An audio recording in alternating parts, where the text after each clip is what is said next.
Jeff Goodman. He's Bob Ryan, and we are joined by the esteemed New York Times NBA writer, Marc Stein, my former colleague at ESPN, somebody who I feel like knows the NBA better than anybody, other than Bob Ryan, of course. No. On my days, I'm more of a historian these days. So. You are a historian. That is true. And we'll find out some of that history. But here I mean, I'm trying to keep up, but I need people. I have to follow people. Fortunately, I'm a subscriber, so I get Mark all the time. No problem.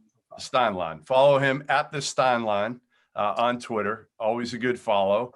And also a Cal State Fullerton grad. I'm sorry, your Titans are not very good this year, Mark, but there's always hope. There's always hope. If you want to, well, first of all, I really want to hear Bob's stories. I don't want to tell my dumb stories. I'd much rather hear his. But just to give you one very quick college basketball story for you. The last time I was at a Fullerton game, they actually took me with them to Pauley, and we won at Pauley for only the second time, and that was an incredible day. A few months before this horrible pandemic shut us all down, but in December of 19, I actually got to go with the team on the team bus. That's cool. They treated me like part of the coaching staff and got to be on the bench for. I am 1-0 at Pauley Pavilion. Very good. Very good. I have never been to a Titans game, but I have been to the Anteaters. So I'm sorry. So I'm going to have to put the Titans on my gym bucket list, which stands at 201 right now, though Jeff disputes it. I do. Disputes my tally. He uses, like he uses gyms that he's been to if they were like in a high school tournament or something. I don't know. All sorts of Ryan. You don't like it because I include women, junior college. Right. I went to the JUCO tournament one year for the whole year. It's illegal. It's completely illegal. You can only go. Is the ball round? Is it 2 points for a basket and 1 for a free throw and 3 points behind the arc? Huh? So wait. So early in your career, you knew I'm going to keep count of how many gyms I set foot in. No, some point along the way, maybe 10 or 12 years ago, I decided I'd try to do an annotation, and I really, work. And if anything, it's an undercount, obviously. Yeah, for sure. If anything, it's an undercount, not by too much. Don't forget anything. You do not forget any gym you ever stepped into. You could tell me the year, the month, the day, who they played, and probably what the damn final score was. It's incredible, Mark. But we digress. We have a distinguished guest here. Yes. Let's get on to what we got Mark on for here, and you can kick things off. All right, Mark. It seems to me that there's one overwhelming interest story in the NBA, and it's the big three. They've been hatched. All right, we have 3 samples. What's your observation on what we have seen from the first 3 games with the big three in Brooklyn? It's probably gone better than when I thought it would. Throwing these guys together practice time has never been more scarce than it is now in the NBA.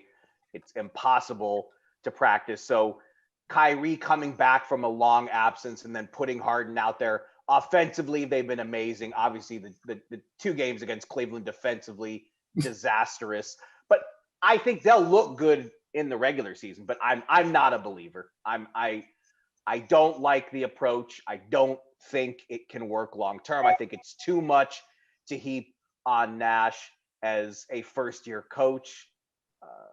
I just don't see how 3 ball-dominant guys can work. But I think deep down we know why they did it.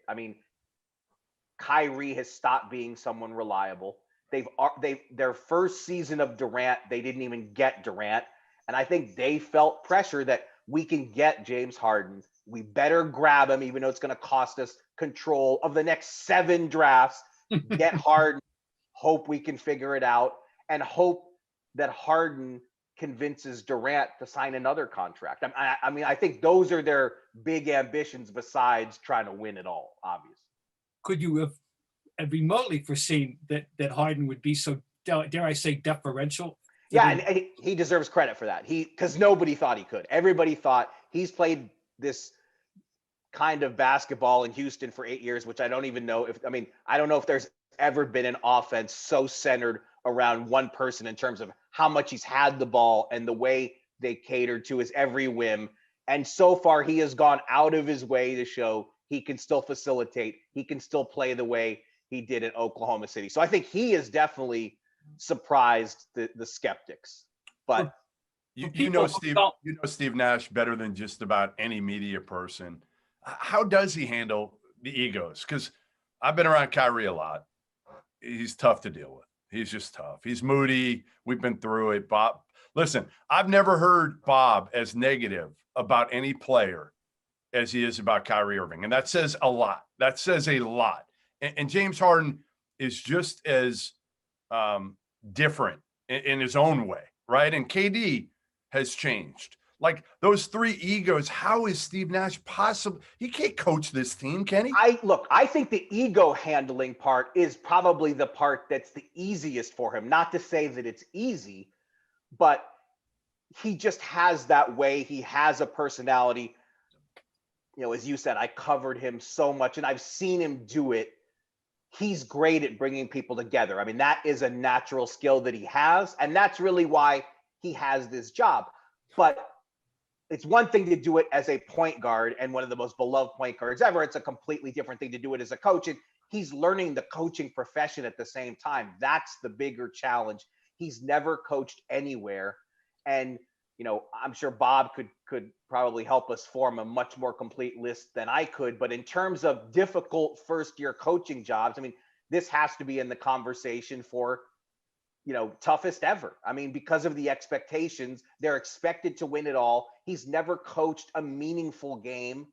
And to have to learn that on the fly while trying to manage these egos, that's where it's a tall order. I lived with an OJT coach 50 years ago, and Tommy Heinsohn, but the circumstances he faced were interesting because he was the first coach to have to coach a Celtic team without Bill Russell and Sam Jones, and it was a very interesting year, you know, for his adjustment. But this is a whole different, you know, the world's different, the league's different, everything's different. That's like the scrutiny, I think, is just like I'm sure at the time it felt the same, but I just think the way the NBA is scrutinized now with the 24/7 microscope of social media adds a component that, I mean, that's the thing. Like I said, I'd much rather hear your stories than tell mine to imagine what it was like to cover the league then. You'll weep because the life that we led, the access that we had, the fraternity of the league. We're all in this together. Everybody, players, coaches, writers, referees, trainers. Oh God, I knew all the trainers, you know, because I was hanging around in those locker rooms that you can't get into now. I mean pre-COVID. Yeah. You know, forget about COVID. You know, but anyway, yeah. But the circumstance I described to you, Mark, there were no expectations of greatness. Everyone knew it was going to be a transition year. So, you know, he had a honeymoon there. Tommy did. I would just guess though that, because I think that's a great comparison that most people wouldn't even cite because they don't remember Tommy Heinsohn coaching. They only remember Tommy as a broadcaster. But I would have thought the buy-in Tommy had from those players, having played there for so long, like, you know, today, these guys, they drop on a coach so quick. I mean, that's the thing. When things start going bad, will Steve Nash have that buy-in from these guys? Yeah. Well, that's it. What's coaching success depend on them buying what you're selling, and you're a salesperson. You know, I say we're all salespeople. You know, in different ways. You know, to negotiate the lives that we, you know, as writers that you lead. But coaches have to negotiate. They have to be salespeople to the players, right? I mean, in a sense, and particularly this NBA, because the player entitlement, the background of who these guys are and how they got to where they are is so vastly different than how a player got to where he would be in 1970. You know, the world is totally, their adolescent upbringing is completely different. You know? I mean, my take on it is today, I mean, obviously the most important thing for a coach is your players, no question, your talent. But number two, and it's really 1A, is the buy-in factor. X's and O's are such a distant third for the modern NBA coach.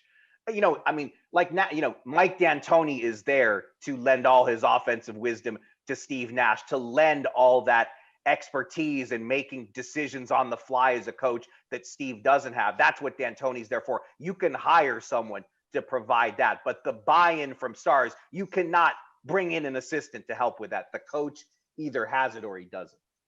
Right. Well, I from afar, I don't know him. I had one post-game interview, I remember two, during my late years in the league covering. But my observation was he's up to the task. If anybody is, there's something. He's special. I think he's definitely special. No question. He is marvelous around people. Third-party observation. Is he like Steve Kerr, Mark? In a lot of ways, are there some similarities you see between Nash? Oh no, I think they are incredibly similar. I think even the way they speak. I didn't notice it until Steve Kerr became a coach, but Steve Kerr and Steve Nash are very close. And just like even some of the facial mannerisms when Kerr speaks, I see Nash sometimes. And they both have it. And like Nash is the kind of guy, I mean, my standout memory in kind of describing the way he is in terms of just being with people, though, in the Phoenix Glory years, I remember they won a big game in Dallas, a big playoff game. And I went to Nash after a game to get some quotes from him. And he pulls me aside and says, "Go talk to Marion." I'm like, okay, what? He's like, he read he saw everything that was going on in the room at the minute. And he was worried that nobody was like gassing up Marion for playing well. He's like, "Go talk to Marion and, ask him a bunch of questions about how great he played." Like he would just see stuff like that a feel for people. For people. He has it. There's no question he has it. I'm just thought just popped into my head. And if it's totally and completely out of, say, "Hey, Bob, that has nothing to do with anything." What about him being a Canadian has to do with the way he is related to everybody? Yeah, I mean, it's a good question. I don't know. I mean, he is, he's Canadian, but also he was raised, his parents are English. I mean, so I guess he just does. He born always in South Africa. His dad. Yeah, he was born in South Africa because his dad played soccer, was playing professionally in South Africa at the time. Yeah. I mean, I don't know. I think he probably would say it makes him tougher because I think he has that hockey mentality. He did grow up playing hockey. That's the other thing about him. He is one of those guys who's so good at everything, every sport. When he plays soccer, he looks like he could have played professional soccer. I saw him play in a charity baseball game. Mike Madonna for years had a charity baseball game in Dallas, and Dirk adopted it, and he convinced Nash to play in this game one year. And Nash turned to double play. He played second base, hadn't played baseball in 30 years, and he looked like a professional second baseman turning to double play. He's just one of those guys. It's annoying. Ainge is one of those guys, that. Oh yeah. They're tight, from their time together in Phoenix. I think they hit it off too for a lot of the same reasons. But anyway, it's a unique, almost a unique circumstance of throwing a first-year coach into this, and it's going to be. They're going to be a story all year, aren't they? I mean, we're going to be watching. I know. I'm looking at that box score. I'm looking for that box score every morning now. I am. And by the way, for people who don't know, I made allusion to, I just want so people understand what we're talking about with Harden. So far in the first 3 games together, here's the shot attempts total. Durant, 65. Irving, 62. Harden, 32. Wow. Well, he's proven a point too. I mean, let's face it. Yeah, no question. No question. My question then is, he showing off to a degree? I mean, you smart. Question motivation. Very smart. You can't help it. They're wondering what is this game plan here? Exactly. Is it just a team-oriented thing, or is he just trying to show the world? So, doesn't that go through your mind? Well, all right, James, what's the deal? You may be overdoing this a little bit. I mean, but it's regular season, Bob. That's part of it right now. The key is going to be, how are the shots distributed when it matters, right? Like, this doesn't matter. Whatever seed they get, Mark, does it really matter that much? I mean, you want to avoid Milwaukee, I guess, but are the Bucks that overpowering this year that you have to avoid them if you're Brooklyn? Like, if you're playing at the top of your game and you're Brooklyn, do you fear anybody in the East? I think they have to have the, this, as Greg Popovich calls it, the so-called appropriate fear because of their defensive shortcomings, because of the depth issues. I think they, maybe, I mean, they're never going to admit it. I mean, the way these are all mega stars. So I'm sure they don't, if they have any fear, they're not going to show it to us. But, there are so many questions about this team still. But yeah, I think they are going to be the team that that inspires the most curiosity, because it just, three ball dominant guys like this, I just don't know that we've ever seen it. Is Joe Harris a perfect compliment? Or Yeah, I mean, I think he's probably the one guy you don't need to worry about. I mean, he fits in seamlessly I mean, he would fit in seamlessly anywhere with the game he plays. But are they going to be able to play playoff defense? Yeah, that's probably. Can the minutes these guys are playing, can they keep it up? I mean, Durant already looks like the best comeback from an Achilles ever. Like, he's already clinched that in, less than 20 games, but they're playing him way more than they want to. And I think they know that. So give me your biggest disappointment so far, Mark, as a team. For me, it's probably, like, you can't really include Miami because Jimmy Butler's barely played. So, like, to me, I'd throw that one out the window. I know they've been bad. To me, it's New Orleans. Like 5-10, Mark. Like, yeah. This team isn't. I love what Griff did early. I did. I loved it. I was like, and now I look at it and I'm like, the pieces don't fit. You can't have Lonzo, Zion, and Steven Adams all playing minutes on the same team. None of them can really shoot the ball from the perimeter, and you're not playing JJ enough. I think a lot of people would nominate New Orleans for that. I'm not trying to make myself sound super smart here, but I'm not terribly surprised. I think it's always hard to pull that off with we're gonna stockpile draft picks and we're really building for the future. But yeah, we also want to stay competitive too and kind of make a run for the 7th or 8th seed. That's always harder to do. Stan Van Gundy, though, he is the kind of guy that you think this is gonna be a 500 team at the worst. Stan will get them organized. He'll get them to max out.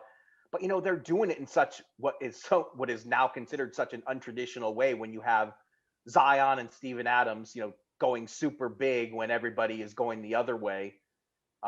Lonzo Ball has just not. I mean, he's not come anywhere close to what shocks me, Mark. What they thought he it has shocked me. I thought he'd be way better. I did. I thought he'd be way better than he is. So, I mean, the good news for them is, again, that they have all these picks to, what they really do this year doesn't matter so much. And they've got such a good future because of all the draft capital that they've built up. But yeah, I mean, I think most people would say that's the team. I'm going to go parochial on you for a moment. Jeff and I have discussed at length Jaylen Brown and his development, and is this being noticed outside our little 128 area? Yeah, no question. No, he's an all-star for sure, the way he's playing. And it came up so much because the Celtics were kind of mentioned as this team on the periphery in the Harden sweepstakes. And I think you guys know Danny better than I do. They're not going to advertise it, but he's a player like Harden's available. He is going to go all the way to the line and look at it and ask himself, is this a guy we should go after? And I think they did. I think they weren't in it till the end, however we want to define in it. But you're obviously not trading Tatum. And I think Brown is the same way. I think Jaylen Brown has elevated himself to the point that if you're the Celtics, you do not trade Jaylen Brown, who is developing on this amazing curve, for a question mark in James Harden, when you don't know how willing he would be to be in Boston and how he would embrace that situation. So, I mean, it's been a huge boost to the Celtics to see what he's become. I mean, they have a lot of question marks, but they have two undeniably sensational cornerstone players. if Kemba gets back to close to 100%, do you feel like the Celtics can come out of the East? Yeah, to me, the East is still a grab bag. I mean, there are, Indiana's. It's funny because coming into the season, my take was that the East is still, way behind the West in terms of depth, but at least the top 6 of the East is going to be fascinating. And I was leaving out Indiana, who still belong in that group. Toronto has had a real uneven start, so they've got to kind of prove that they're still part of that mix. But I mean, nobody's running away with the East, and depending on how the matchups go, depending on how these teams develop in an absolutely bizarre season, I wouldn't pick the Celtics right now, but I certainly wouldn't rule it out. I mean, I still think Brooklyn, Milwaukee, and Philly are the top 3, but nobody's running away with the East right now. Mark, the Celtics became the latest team this year, the other night, to score 140. We've had games where teams have scored 140, each of them without overtimes. The scoring is up in a just an amazing way. Okay, the joking theory is nobody wants to guard anybody because of COVID, But seriously, is there any discussion or buzz around the league about this, or what is exactly going on? Are people just saying screw defense? What is going on? Well, I think one of the other stats that's making the rounds is half the teams in the league now, 40% of their shots are from 3, and so there are a lot of people turned off by that. I was baiting you. That's not. Hey, you can bait him a whole lot easier than that. It doesn't bother me. I love distance shooting and I love shot making, but yeah, I mean, the question is posed all the time. Are teams taking too many threes? Is the way that the game has evolved to basically all threes and layups? I certainly don't miss 90s basketball and maybe even early. I mean, was it the 04 final? What was the year San Antonio beat Detroit? Was that 5? That was 04. 04. 04 Pistons beat the Lakers. It was 05. Okay. That 7 games of just absolute slog. Just like, I don't miss that. I hated it too, but there's a middle ground. I hated that. I decried it. I screamed about it. I wrote about it endlessly. I tracked the beginning and who the culprits were. Jerry Sloan, Larry Brown of all people, taking fewer than 80 shots a game. When and that's a stat people don't talk about that I used to pay attention to. I didn't want that either. But now we have this. It's not all just about the 3 though. I don't think. It must be pace of game is better. Well, there's more. I mean, there's more possessions in games. I mean, I think this is the 3rd year in a row where teams have topped that 100 possession a game mark. So, I mean, that's a thing. It's funny that the 7 seconds or less Suns, they were seen as this revolutionary team. Pace wise, they'd be bottom 3rd now in terms of possessions a game. So that definitely is it. I mean, there's just so many more. Teams have the ball more than they did, and they're getting shots up so much faster. But I mean, believe me, don't get me wrong. I like offense, and I screamed about that the way the league had deteriorated. I called it the ice age. You go look it up. It's you can see how the deterioration of shot attempts. And I used to say it was about fraidy cat coaches who were happier when they didn't have the ball than when they did, and then that was awful. I mean, we. Just go back. You're talking about the 04-05, the Knicks and the Rockets series were, all those Knicks and the Miami, they were sludges. It was awful stuff. I mean, I'm happier, but I like a middle ground. Here's what drives me crazy. Guy drives in, he's 2 feet from the basket, he turns around and throws it back out for the 3.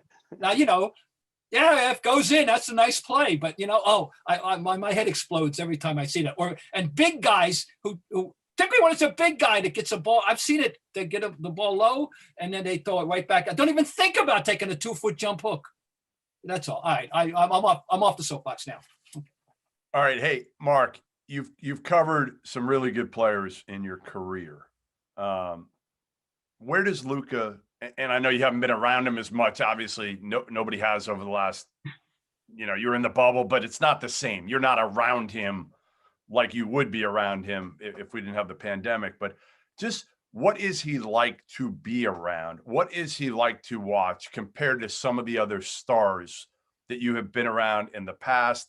Even on a, I'm not even at like some of the stars that you've seen occasionally come through or cover in a playoff series.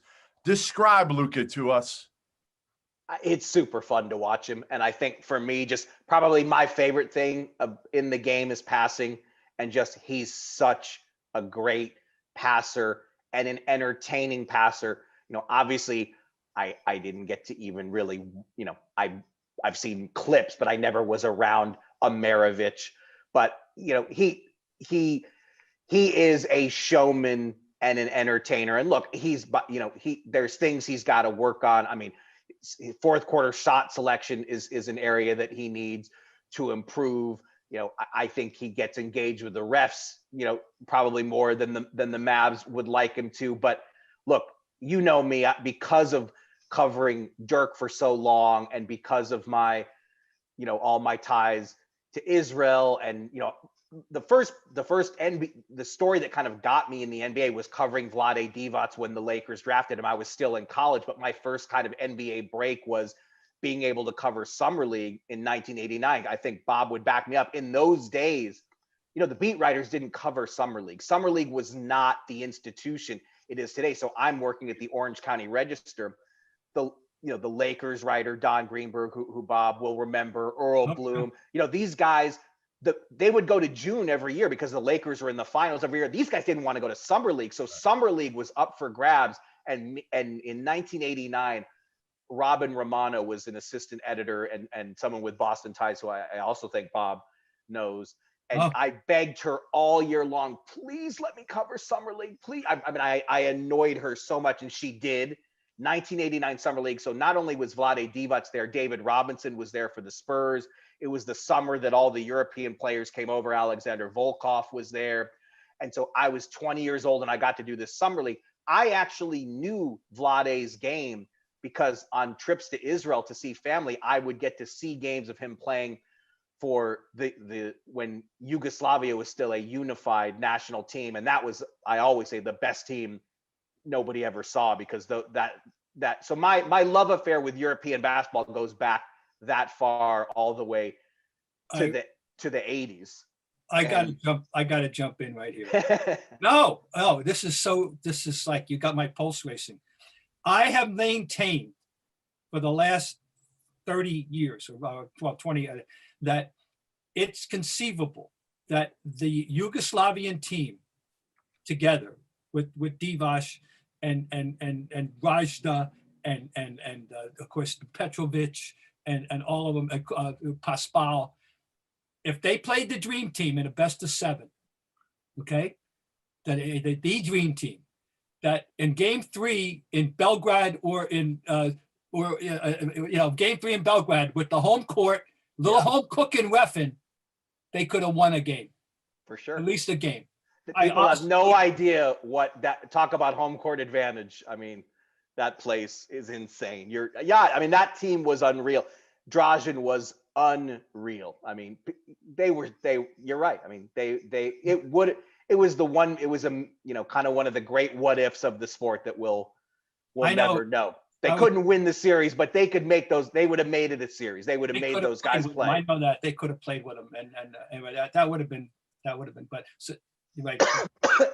Anyway, you're taking a young guy. So I guess what I'm saying is, having followed European basketball since then, and not like as closely as I follow the NBA, but having followed European basketball that long, even with all of that, when Luka came from Real Madrid, I knew he was great.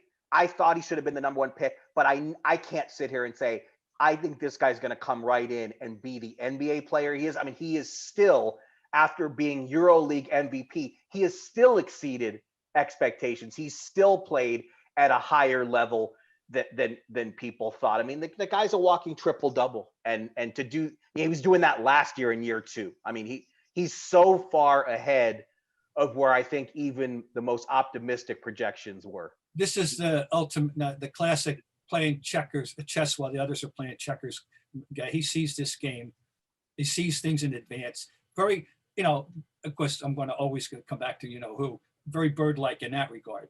Now, and I mean, Larry didn't handle the ball as much as other people because he was a pure forward. But he was saying, he's got the element of this game. I gushed about Vonchik in a tweet that people, just crucified me for. I said, he takes my breath away. I probably should have phrased it a little better but boy, is he fun to watch. You're actually the perfect person to ask this question, because I've wondered this. If Larry were playing in today's NBA, is this how he would have played? Is Luka, wouldn't he have had the ball in his hands much more than he did? Yeah. I think they probably would have done that. But I mean, I don't know if he would have been real comfortable with that way, he was, but he could adjust to anything. The thing I think most about Larry playing in today's game is, instead of taking 2 or 3 3-pointers a game, like, he'd be doing what everybody else would be doing, be taking 7 or 8 or whatever the hell or more, and he was the original 3-point king, as we well know. Literally 3 years in a row, he won the 3-point contest. I mean, would he be better as a big 1 or a small 5? I mean, he could do both, obviously. I mean, that's he probably big 1, but but he was just a player, a great player. But I always say, think about Larry, and when you talk about the great passers, and of course I always say the 2 best passing forwards, LeBron and him. But Larry got more done with fewer touches than any great player ever. That I can assure you. More done with fewer touches. He didn't have, he wasn't handling the ball all the time the way, obviously Magic was a point guard. Harden, dribble, all that, but that was not his game. And he still would rack up these assist totals because of anticipation and vision and, touch passes and over the head passes. And he's the master of the entry pass, because there's no entry pass now who posts up, But anyway, I digress again. By the way, Bob, Luka got his 31st triple-double last night. Do you know who he tied on the all-time triple-double list? Tell me. John Havlicek. 13. I'm surprised they even had the annotation of how many John had, because of those days that, so much is lost. That's good. Well, I knew he was doing stuff like that when I covered him, but we didn't have a phrase for it. The phrase was coined, to the best of my recollection, by Bruce Jalish, who was then the Laker PR guy, and came up with this idea of calling a game in which you had triple double figures in those 3 categories a triple double. And anyway, so I'm glad. Thank you for bringing that up. I appreciate that. No problem. Hey, Mark, how worried are you? I mean, does it even matter? Like, there's been 22 games postponed already. Or about a month into the season overall now. Like, is that fine? Like in college, there's, I don't know, on a Saturday, there's like 10 games postponed every Saturday, but there's so much inventory, it doesn't matter. It doesn't matter. So life goes on. And I actually talked to Dan Gavitt yesterday from the NCAA, and I asked him his confidence level of getting, start to finish for the NCAA tournament, even though they're not bubbling up. And he said it's high. And I said, well, what happens if a player, like a Gonzaga player, tests positive in the middle of the tournament? He said, well, we're not pausing the tournament. Like, tournament's not something you can pause. So life goes on. And that's kind of the way it's been in the NBA. I mean, Jason Tatum was out a couple weeks. The Memphis Grizzlies have missed a bunch of games. Wizards. Do you see anything changing, or are they just going to, just let's march on unless you have 10 teams that can't play at a time? I think it's just the problem with trying to answer that now is we don't know where we're going to be in May. How widely distributed will the vaccine be in May? I think the league feels like in May, if the vaccine is widely distributed by that point, that they can, stage the playoffs with less they better be able to stage it with a lot less concern they have right now, because it is 22 postponements as we record this, and it's been nearly 1 a day for the last 2+ weeks. And are they going to try to make all those games up? Are they going to have to cut the schedule shorter than the 72 games it is now, because you're just not going to have time to make up all the games you want to make up? And look, if this climate is not much better than it is now, they're going to have to consider a bubble for the playoffs, because, we talked so much last year. is it an asterisk season because of the bubble? You're really going to be straying into asterisk territory if in the playoffs, star X suddenly is out for 10 to 14 days. I mean, that's never happened. And so, I think there are people who kind of are thinking of that in the back of their mind. In the playoffs, are they going to have to reconsider maybe not for all 4 rounds, but for some of it, are you going to have to go back to a bubble to ensure the integrity of the playoffs? I want to ask you about your hometown team. I mean, your current hometown team, and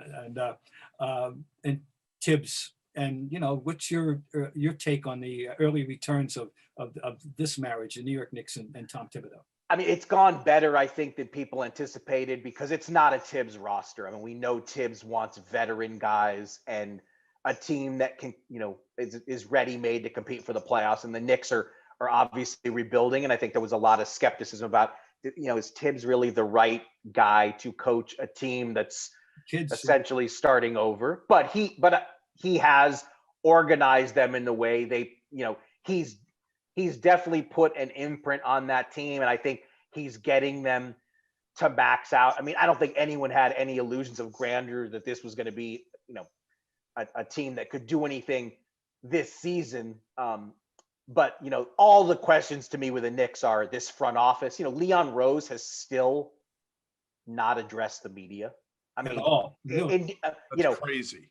He'll do an MSG sit down or issue the odd press release. But I mean, New York, where, GMs and coaches sparring with the press is a sport unto itself since I was a kid. And now you have a Knicks GM who never talks. But beyond that, I mean, that's not the most important thing in the world. Leon was obviously as accomplished as you could get as an agent, but he's never done this job. Can he build a contending team? I mean, I think there's still a lot for that group to prove. Tibbs, we know Tibbs is very organized. He's great at his job. You're gonna feel his presence immediately, and I think that's all true. But there's so many roster questions that this team still needs to answer. One thing that looks like a positive that Emmanuel quickly has attracted a great deal of attention. He's beloved already by Knicks fans. I don't think there's any question about that. But look, I don't want to. So was Kevin Knox a few years ago. Well, that's because I think it's a little bit too early to second guess picks. And Jeff Goodman forgot more about the NBA draft than I ever knew. But before that draft, there was a lot of Halliburton buzz to the Knicks, and they didn't take Halliburton, who's been sensational with Sacramento. So I already wonder, is the pressure going to mount quickly on Obi Toppin not being Halliburton? I have no confidence, zero confidence that the New York Knicks management will get the Knicks to be competitive again. Zero with Leon Rose and World Wide West. That's me. When's the last time James Dolan made a smart move with anybody he hired? The track record. That's all I'll say. Like, unless they get Devin Booker, like their whole roster is CAA guys, and they're not good ones. Or Kentucky alumni. Yes. I mean, it's crazy to me. Like, I don't know. The whole World Wide West thing it makes me laugh. I mean, even here's an inside baseball one, but like, so they draft Obi Toppin, and then the next thing, part of the deal is that Kentucky takes Obi Toppin's brother, Jacob, as a transfer from Rhode Island. So like they're working deals cross sports, cross levels. I mean, again, I like Julius Randle. I'm glad he's playing well, but he can't be your number one guy on a playoff team. Like, no, and they know that they're realistic about this roster, but that's when we judge this thing. Tom Thibodeau is going to bring a level of gravitas and coaching nous to the deal, and it's going to be it's going to be a well-run NBA team, but they've got to upgrade the roster, and that's not on Tom Thibodeau. Mark, they should have traded Mitchell Robinson after last year because he had value, and to me, the more people see, it's empty numbers. It's empty numbers. Somebody's got to put up numbers on shitty teams, and like Mitchell Robinson's fine, and he's now being tutored by Nerlens Noel. Like, what are we doing here? What are we doing? I mean, it just, again, poor decision after poor decision from Leon Rose and World Wide West. And the problem is they're winning too many games right now.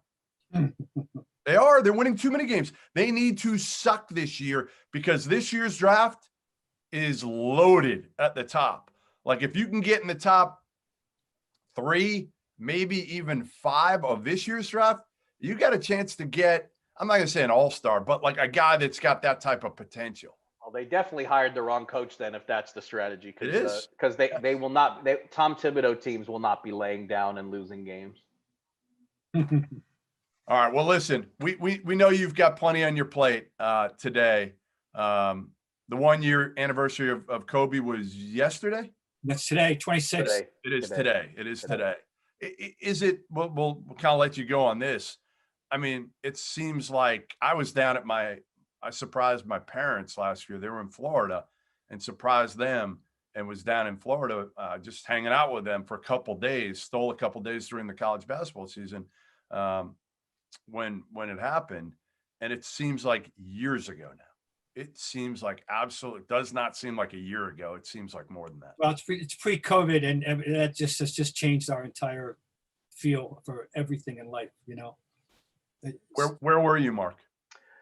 I was actually home, and my youngest son, I actually had just finished pinch coaching his he was on a club soccer team, and they had an indoor game, and I stepped in for the coach that morning. So I had just coached him. My wife was the team manager, and so came home and got that news, and you know, I will never forget that feeling. And like a lot of people, I think all around the league, people, you still can't believe it. A year later, it still just does not compute. It has not sunk in. I mean, this guy was such a mammoth presence.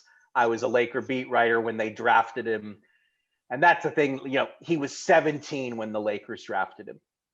And so the young Kobe is what always sticks with me most. Having been there when he just got there, and you know, I was 24 when I started covering the league. I was only 27. So Kobe was the first player I ever covered in the NBA that I was actually 10 years older than. I mean, he really was such a kid.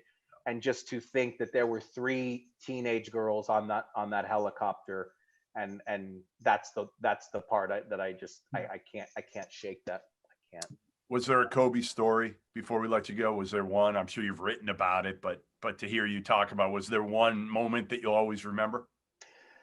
I mean, as a player, from his very first press conference, from his very first summer league game, there has never been someone more confident and more certain that he was going to be an all-time great than Kobe Bryant. And from age 17, he believed he was destined to be, you know, every ounce the player that he became. I mean, selfishly speaking, what was huge for me, I actually got so I was the Laker beat writer for the LA Daily News, and the Kobe's first season was also Shaq's first season.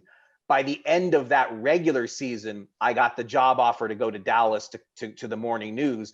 And in those days, the Dallas Morning News was just a titanic newspaper. I mean, it was massive. The way they covered sports, you know, Dave Smith, the editor, actually came from the Boston Globe, so Bob knows him well. I mean, the Morning News was just, on Sundays, their sports section would be 2 or 3 separate sections. I mean, I had to take the job, and everybody with the Lakers thought I was nuts. They're like, you are leaving the Laker beat to cover the Dallas Mavericks, who at the time were the NBA laughingstock. And I said, no, I'm leaving the LA Daily News to go to the Lakers of newspapers. That's how good Dallas Morning News was. But just having covered Kobe those first 9 months of his career, I actually left and had to take the job before the playoffs even started. Before, you know, so April 97, I go to Dallas. But from that first 9 months, Kobe never forgot that I was there from the beginning, and he always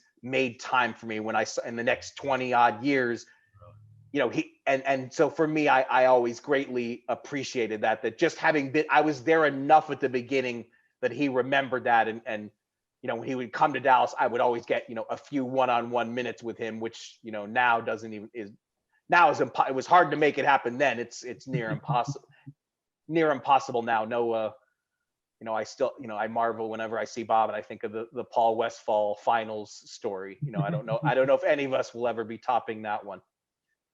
Well, we appreciate you coming on. The final question, and it's a one-word question. The last name of the greatest Cal State Fullerton basketball player in Titans history is who? And don't give me a long. I just want one name. Come on. Wood Sabalos. You can't do that. Well, you can, because as a collegian, Leon Wood was the best. Sabalos. But as an NBA, but said had a better NBA career. So how do you Bobby Brown had the best overseas career. So. How do you split that? There you go. Thanks for joining us, Mark. We appreciate it, man. Be good and try to enjoy a little bit of time off this week if you can. Thanks, guys. My pleasure. Thanks, Mark. Take care, man. Thank you. Thanks, guys. Be Really well. appreciate it.